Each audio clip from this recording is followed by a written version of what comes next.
Kennst du das Gefühl, wenn etwas richtig Tolles, zum Beispiel eine Konferenz oder wie wir auf Schweizerdeutsch sagen, ein Lager, das heißt ein Jugendcamp, meistens auf Hochdeutsch etwas unverständlich, zu Ende geht und du musst zurück? Oder so das Gefühl von Sonntagabend, der tolle Gottesdienst ist vorbei und dann, wieder Montag arbeiten. Oder eben auch, wenn du so merkst, langsam sind die Ferien vorbei und ich muss zurück in meinen Alltag gehen. Wer kennt dieses Gefühl? Ja, kennen wir alle. Ich hatte 2 Monate Auszeit und es ist das erste Mal, dass ich wieder hier predigen darf. Und ich freue mich richtig, hier zu sein. Ganz ehrlich, es war nicht ein Gefühl von, oh nein, jetzt muss ich wieder arbeiten gehen. Nein, ich freue mich richtig, wieder hier zu sein. Ich freue mich, unter euch, mit euch zu sein. Und ich bin heute auch wieder herumgegangen, habe einige Gesichter angeschaut und es ist einfach speziell. Es gibt hier drin Leute, die kennen mich noch als kleine Mätteli, nicht wahr? Die kennen mich aus diesen Zeiten, die haben mich beobachtet, wie ich, keine Ahnung, Dreadlocks hatte und langen Bart hatte. Gut, das habe ich jetzt auch manchmal immer noch. Dann gibt es Leute, mit denen bin ich im Kinderdienst gewesen, die haben gesehen, wie ich mich verliebt habe und so, nicht wahr? Es gibt neuere Leute, denen ich erst vor einigen Jahren oder zum Teil auch erst vor weniger Zeit begegnet bin. Vielleicht kennst du mich auch erst jetzt oder siehst mich hier, während ich spreche. Aber wir sind irgendwie eine Gemeinschaft, wir sind verbunden. Und für mich, bei aller Schönheit von einer Auszeit, wo man weg ist, das ist mein Ort. Das ist meine Gemeinschaft, wo ich hineingestellt bin. Und es ist ja nicht so, dass wir uns alle einander ausgesucht haben, oder? Ja, ihr habt ja nicht gewählt, dass ich jetzt hier predige zum Beispiel. Aber du bist wahrscheinlich hier, weil du in irgendeinem Moment deines Lebens eine Entscheidung getroffen hast, Jesus nachzufolgen und Teil einer Gemeinschaft zu werden und auch aus irgendwelchen Gründen ist es diese geworden. Und deswegen ist es für mich so schön, zurück zu sein. Wir gehören zusammen. Wir versuchen gemeinsam seine Stimme zu hören, ihm nachzufolgen und dem treu zu sein, was er uns aufs Herz legt. Manchmal verstehen wir uns besser und stimmen mehr überein und manchmal reiben wir uns auch. Aber das ist die Schönheit. Das ist die Schönheit vom Zusammen unterwegs sein. Ja, ich bin eben zurück die erste Woche und ich war gleich wieder unterwegs. Ich war unter anderem diese Woche an einem Treffen in Deutschland, Miteinander für Europa. Das ist ein Netzwerk von Gemeinschaften und Bewegungen, die sich für Hoffnung inmitten von Europa einsetzen. Also katholisch, orthodox, evangelisch, da ist alles mit dabei. Ich durfte dort auch mit dabei sein. Und wir möchten einfach Einheit suchen, die Gaben, die Gott uns geschenkt hat, leben und so mitten in einer schwierigen Zeit auch, in einer herausfordernden Zeit, ein Zeichen der Hoffnung sein. Und wenn du dich für Thema Einheit, wenn dich das interessiert, ein kleiner Werbespot, ich habe ja meine Doktorarbeit zu dem Thema geschrieben, ich habe das schon mal angekündigt, der Termin wurde dann verschoben, aber jetzt am 22. Mai gebe ich und ein Freund, der auch zu Kuhlmann studiert hat, das ist ein Theologe, geben mir Anteil nochmal an dem und das ist eben genauso eine Frage, wie können wir Einheit leben mit anderen Gemeinschaften zusammen und so ein Zeichen der Hoffnung in unserer Zeit sein. Ja, unsere Auszeit in Neuseeland, die war wunderschön. Vielleicht muss ich eine Klammerbemerkung machen. Wer mich schon länger kennt, der weiß, dass für mich Fliegen nicht einfach so ohne innere Konflikte vonstatten geht. Aber ja, wir haben uns entschieden, an diesem Ort langjährige Freunde zu besuchen. Und das ist ein innerer Konflikt für uns, das ist nicht einfach selbstverständlich.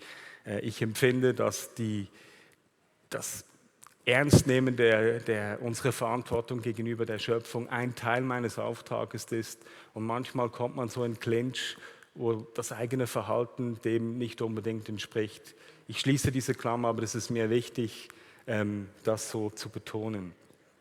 Aber die Zeit dort war richtig schön. Wir haben es richtig genossen, ich und Antonia, meine Frau, wir waren zusammen unterwegs. Die Natur, die Strände, die Urwälder, so gefühlt diese Bushes, wie man sie dort nennt, der Sternenhimmel, das war einfach richtig schön. Und wir haben uns nur einmal gespoilt gefühlt. Entschuldigung, jetzt ist so nach 2 Monaten ist es schwierig, dann immer wieder diese deutschen Begriffe zu finden, wenn ja auch viele neudeutsche Begriffe hier gebraucht werden. Gespoilt, also verwöhnt sind wir worden. Wir haben uns verwöhnt gefühlt.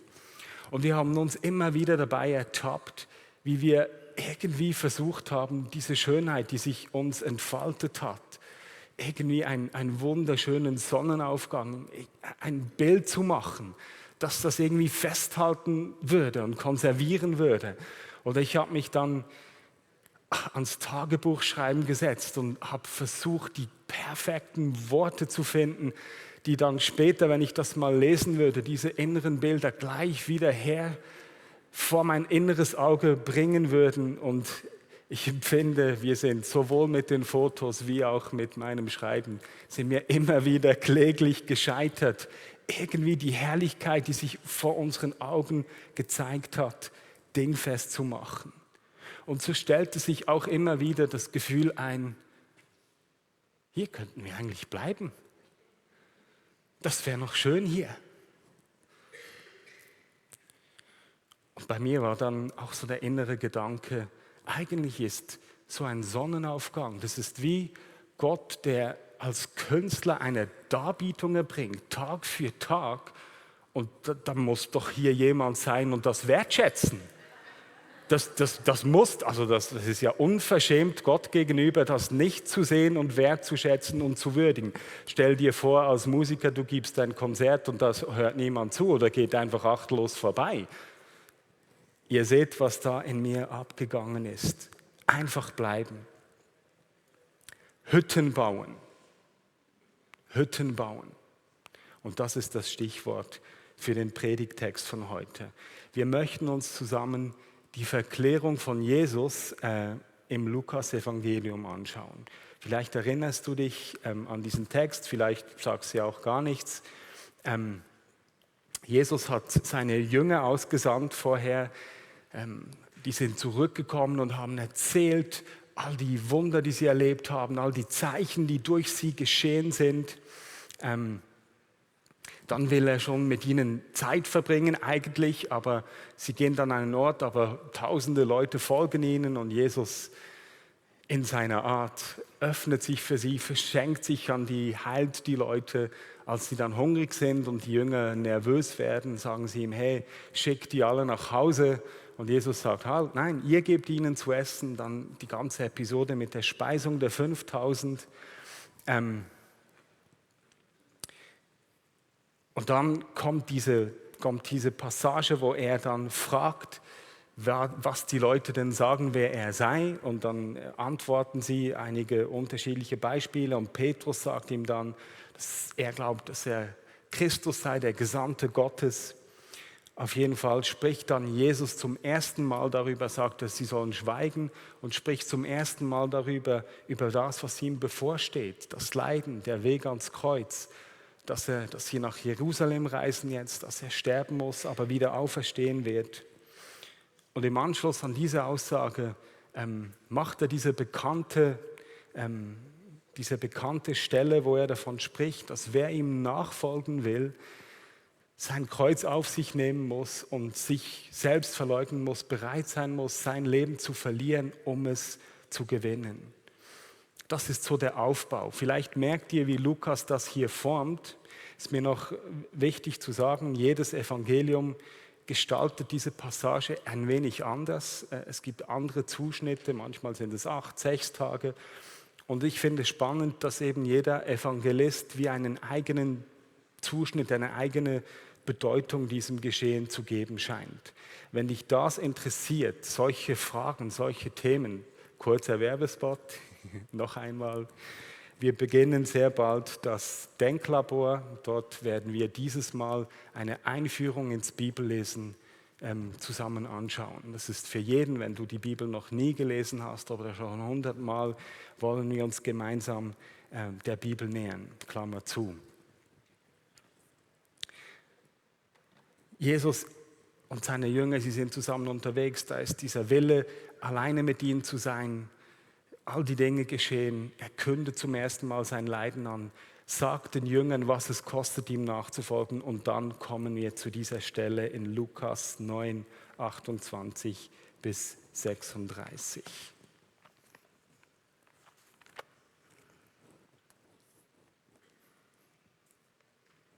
Und ich lese aus der Einheitsübersetzung. Es geschah aber, etwa 8 Tage nach diesen Worten, nahm Jesus Petrus, Johannes und Jakobus mit sich und stieg mit ihnen auf einen Berg, um zu beten.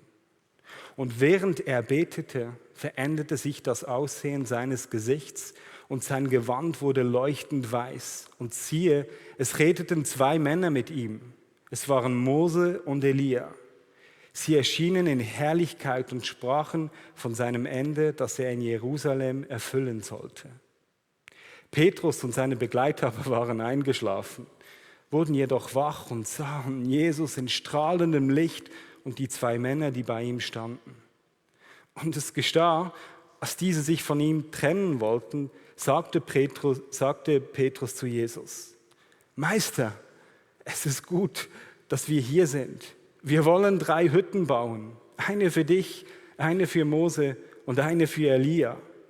Er wusste aber nicht, was er sagte.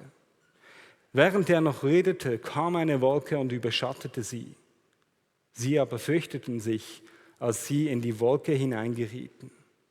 Da erscholl eine Stimme aus der Wolke: Dieser ist mein auserwählter Sohn, auf ihn sollt ihr hören. Während die Stimme erscholl, fanden sie Jesus allein. Und sie schwiegen und erzählten in jenen Tagen niemanden von dem, was sie gesehen hatten.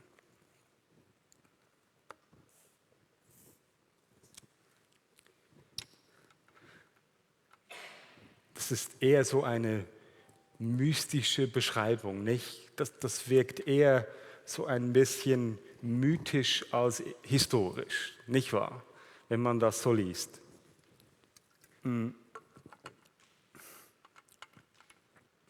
Jesus zieht sich mit seinen engsten Jüngern zurück, um zu beten.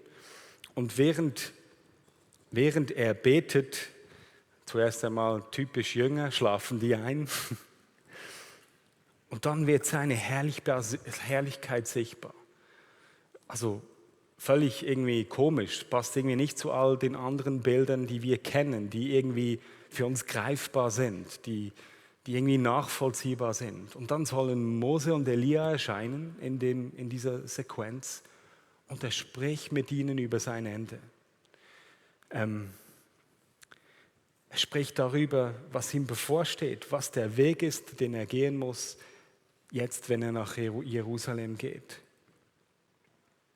Die Jünger wachen verdattert auf und als sich diese Gemeinschaft auslösen will, kommt Petrus auf die Idee: Es ist gut, dass wir hier sind.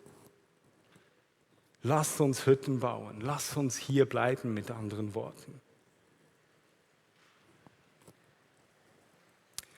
Petrus möchte in dieser Herrlichkeit, die sich ihm offenbart, die möchte er irgendwie dingfest machen. Der hatte noch keinen Fotoapparat, dann konnte er nicht Fotos machen. Also sagt er: Hey, lass uns Hütten bauen, lass uns hier bleiben. Und ich finde das eine ganz interessante Aussage, ein ganz interessanter Moment in diesem ganzen Geschehen hier. Jesus hat gerade angekündigt, was ihm bevorsteht. Er hat seinen Jüngern den Preis erklärt, den es kostet, ihm nachzufolgen. Und er hatte schon lange Sehnsucht, mit seinen Jüngern allein zu sein, zu beten. Aber immer wieder kamen die Menschen dazwischen. Und hier findet er sich wieder, kommt zum Beten. Im Gebet offenbart sich Gottes Gegenwart so stark in ihm. Und er kann austauschen mit zwei, die scheinen zu wissen, was ihm bevorsteht, was ja vorher noch nicht möglich war mit seinen Jüngern. Die haben das irgendwie nicht so ganz begriffen. Und die Herrlichkeit, die sichtbar wird, Petrus kommt auf die Idee, lass uns das festhalten, hier bleiben, Hütten bauen.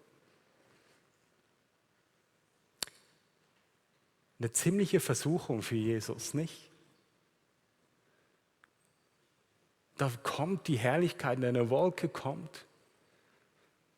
Gott manifestiert, das eigentlich wird richtig sichtbar und greifbar, wer Jesus wirklich ist. Und seine engsten Freunde erkennen es. Was für eine Versuchung, an dem Ort stehen zu bleiben. Für Jesus. Ja, vielleicht ist es am besten, in der Gemeinschaft der Zeugen zu bleiben, die schon vorher gegangen sind und die bis am Ende treu geblieben sind. Jesus sagt nichts dazu. Aber aus der Wolke der Gegenwart Gottes, die kommt, hört man die Stimme, dies ist mein Sohn, auf ihn sollt ihr hören. Und so schnell die Sequenz gekommen ist, so schnell ist sie wieder vorbei, ist wieder weg. Wie zwischen den Händen weggerutscht, wenn man am Strand den schönen weichen Sand nimmt und der wegrennt und dann weg ist.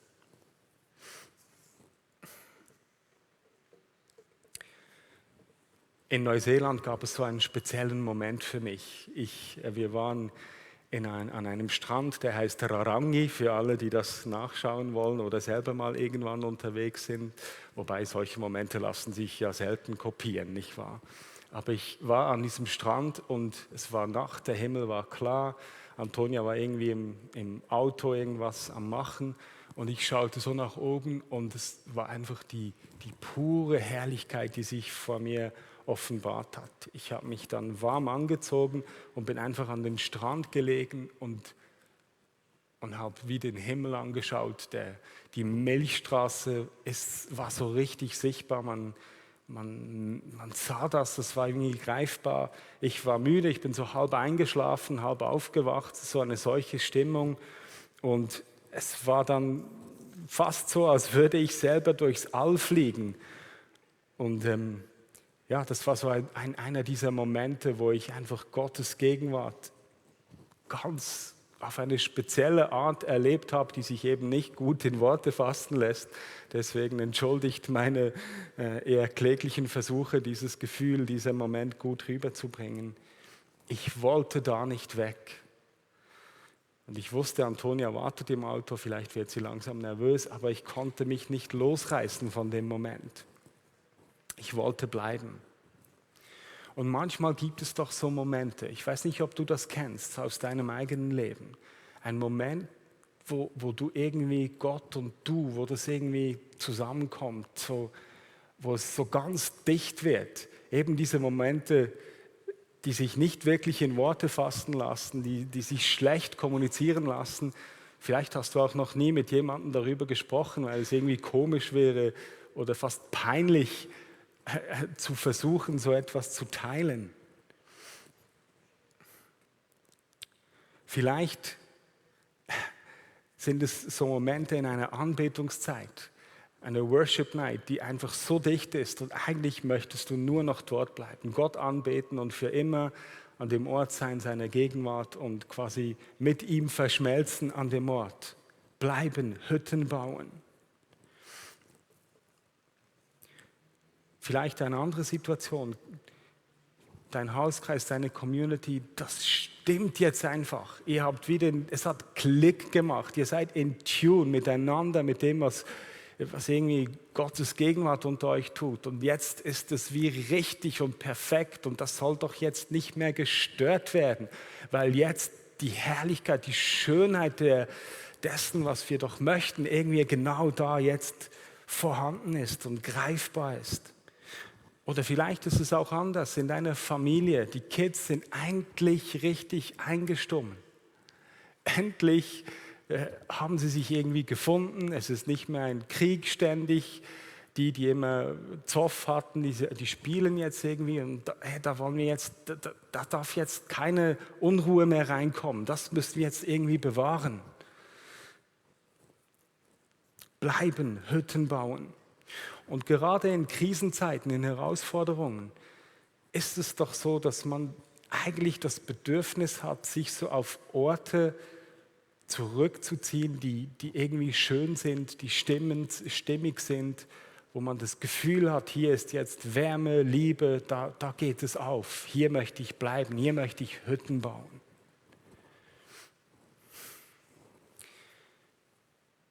Es sind so zwei Bilder. Das eine, dieses persönliche Moment mit Gott, und das andere ist so dieses Gemeinschaftliche, das sich irgendwie gut anfühlt und das man nicht verlassen möchte. Und wir nehmen uns jetzt 2 Minuten Zeit, dort wo du sitzt. Wenn du introvertiert bist, dann stelle sicher, dass jeder merkt, dass du jetzt nicht sprechen möchtest. Und wenn du extrovertiert bist, dann kannst du mit der Person neben dir austauschen. Wo gibt es solche Momente in deinem Leben? Dichte Momente. Wo hast du das vielleicht erfahren, wo du bleiben möchtest in seiner Gegenwart oder eben solche Gemeinschaftsmomente? Wir nehmen uns kurz Zeit dafür. Es ist ein bisschen gemein. Ich habe euch die Aufgabe gegeben, in 2 Minuten von einer Erfahrung erzählen, die man nicht in Worte fassen kann. Schrecklich. Tut mir leid. Tut mir leid. Wir kennen diese Momente, schön für uns selber in seiner Gegenwart oder auch in der Gemeinschaft, in einer Situation, in einem Gefüge. Jesus bleibt aber mit den Jüngern nicht auf dem Berg. Er liegt nicht der Versuchung, stehen zu bleiben bei der Herrlichkeit, die sich in dem Moment gezeigt hat. Und Gott bestätigt Jesus, das ist mein Sohn. Tut, was er sagt. Und was ist es, was er gerade vorher, was quasi Lukas so gestaltet, dass es das ist, was Jesus gerade vorher gesagt hat? Ich habe es kurz erwähnt, Lukas 9, 23 bis 25. Wenn einer hinter mir hergehen will, verleugne er sich selbst, nehme täglich sein Kreuz auf sich und folge mir nach. Wer sein Leben retten will, wird es verlieren. Wer aber sein Leben um meinetwillen verliert, wird es retten. Was nützt es einem Menschen, wenn er die ganze Welt gewinnt, dabei aber sich selbst verliert und Schaden nimmt? Diese Momente sind wunderschön und ich bin Gott so dankbar, dass er mir und meiner Frau es geschenkt hat, dass wir uns so lange Zeit einfach verwöhnen lassen durften von ihm, von seiner Herrlichkeit, die Schönheit der Schöpfung einfach bestaunen durften. Aber das ist nicht das Ende. Das sind Momente, die uns geschenkt sind, aber der Weg führt zurück. Jesus führt seine Jünger zurück, runter vom Berg und hinein direkt ins Chaos dieser Welt. Der Weg Jesu führt runter vom Berg, direkt ins Chaos dieser Welt. Er führt die Jünger vorwärts in die Selbstverleugnung und in die Bereitschaft, sich selbst hinzugehen. Jesus ist nicht dort stehen geblieben, er ist gegangen und er ist den Weg ganz ans Kreuz gegangen. Die direkte Geschichte nach diesem Bild, nachdem sie auf dem Berg sind und vielleicht schweigend dort runtergehen ist, sie treffen auf eine Menschenmenge, die völlig aufgebracht ist, ein Riesenstreit. Wieso? Da war ein dämonisierter Junge, das wäre eine andere Predigt, da war ein Junge, der irgendwie belastet ist und seine Jünger, die drunten geblieben sind, die konnten den nicht heilen und dann war ein Riesengewusel und Gestreite, was jetzt da für eine Sache ist und Jesus kommt von diesem Berg mit den 3 Jüngern, die am nächsten sind, direkt in diese Situation hinein. Und was löst es in ihm aus? Du ungläubige und verkehrte Generation, wie lange muss ich euch noch ertragen? Jesus' Weg von der Herrlichkeit führt direkt zurück ins Chaos, direkt zurück in eine Welt, die voller Not ist. wo irgendwie alles durcheinander geht, wo alles nicht aufgeht. Vom Moment, vom schon jetzt auf den Berg, wie wir so schön sagen, in die hässliche Fratze des noch nicht des Reiches Gottes, ins Chaos des Lebens hinein. Das Schöne ist, Jesus kommt und dieser Junge wird frei. Der Junge wird frei.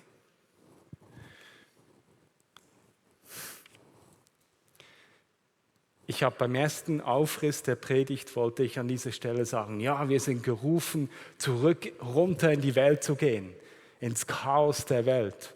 Welches Chaos wartet auf dich? Da war so der erste Gedanke. Aber beim nochmal Durchlesen merkte ich, nein, Gott highlightet etwas anderes. Nicht das Chaos, nicht die Herausforderung, nicht die Überforderung, die dort unten wartet.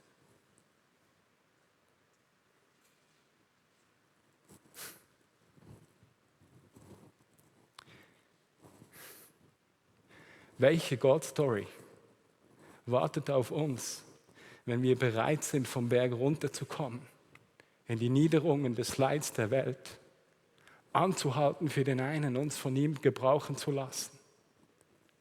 Vielleicht welche Heilung in dieser Geschichte, welche Befreiung von einem Jungen wartet auf dich dort drunten, wenn du bereit bist, den Ort der Herrlichkeit, wie auch immer der für dich aussehen mag, zu verlassen, um den Weg der Selbstverleugnung und des Verlierens des eigenen Lebens zu gehen. Ich hätte gerne in Neuseeland noch ein bisschen länger bleiben können. Und das ist nicht mein Ort. Das ist nicht mein Ruf. Für ewig die Schönheit der Schöpfung zu bestaunen. Eigentlich schade. Aber auch nicht. Welche God-Story wartet auf mich in diesem Jahr? Indem ich zurück in die Gemeinschaft komme, in die ich hineingehöre, die mich mitgeformt hat.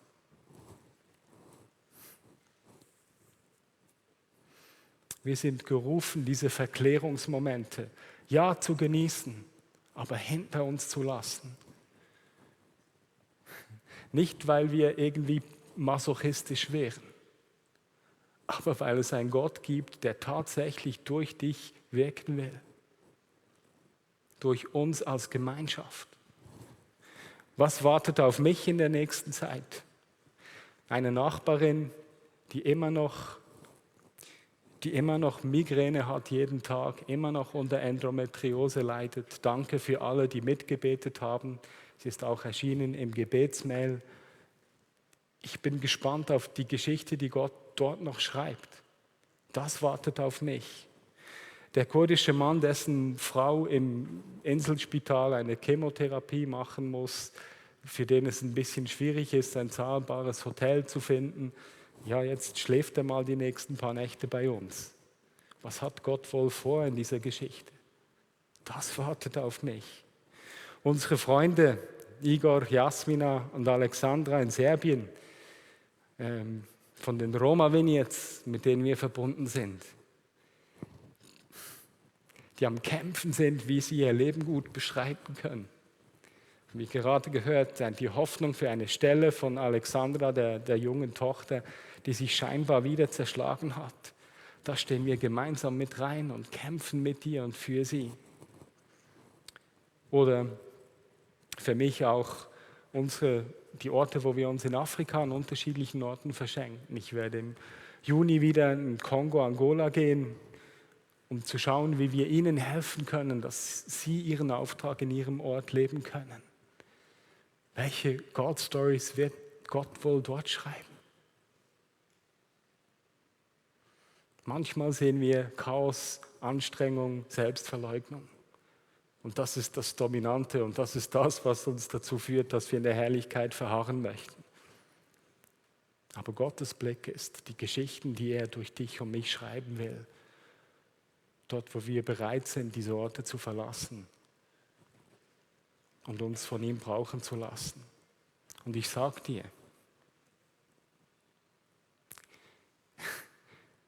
zu erleben, wer auch nur eine Person Heilung erfahrt, wer auch nur in das Leben einer Person Hoffnung zurückkommt, ich würde jeden Urlaub eintauschen.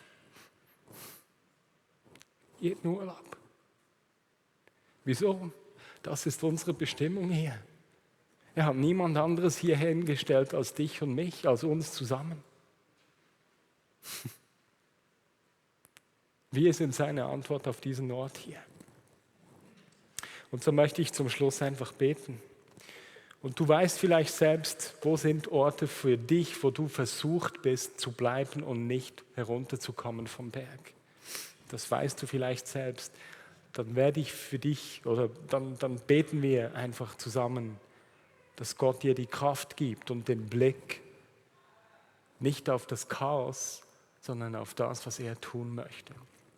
Das ist die erste Gruppe, für die ich beten möchte. Und die zweite Gruppe, vielleicht bist du hier und du brauchst einfach so einen Verklärungsmoment. Nicht um zu bleiben, aber um erfrischt zu werden. Dann möchte ich auch für dich beten. Und ich lade alle auf, einfach aufzustehen.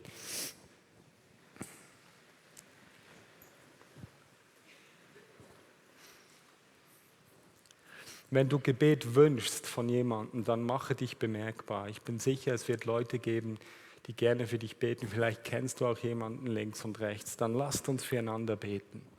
Lasst uns zusammenstehen dafür.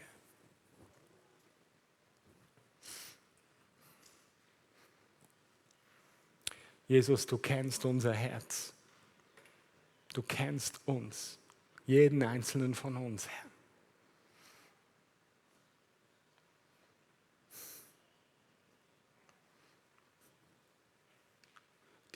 Du kennst die Not und Sehnsucht unserer Herzen, die Nöte und Sehnsüchte. Und als erstes bitte ich dich, Vater, den Menschen unter uns, die es brauchen, so eine verklärende Begegnung mit dir zu erleben. Entweder zum ersten Mal oder einfach erneut. Da bitte ich dich, Herr, schenke du diese Momente. Offenbar du dich diesen Menschen, Herr. Komme du, Herr.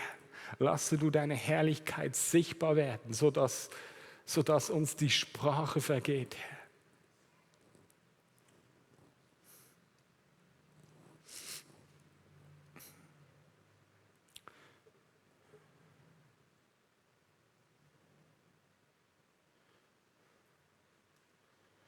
Ich ermutige dich, in den eigenen Worten das Jesus gegenüber zu formulieren.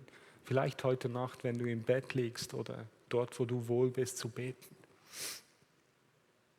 Und als zweites, Herr, bitte ich dich, Herr, da wo wir verharren, wo wir bleiben, wo wir der Versuchung unterliegen, den Weg nicht zu vollenden, sondern in deiner Herrlichkeit zu verharren, in diesen Momenten, die zu zementieren, Hütten zu bauen. Gib uns den Blick für das, was du tun willst.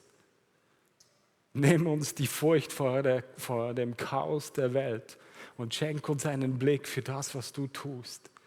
Und lass uns bereit werden zu gehen, vorwärts zu gehen, herunter vom Berg her.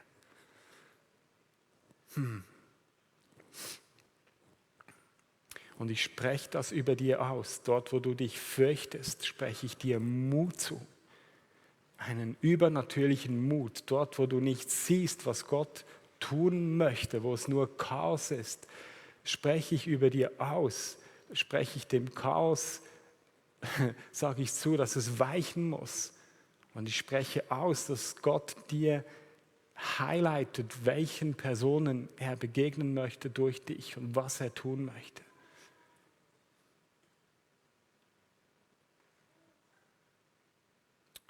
Mehr von dir, Jesus. Amen. Amen. Die will, was mit uns geschehen. Amen. Amen. So wie du sagst, soll sein.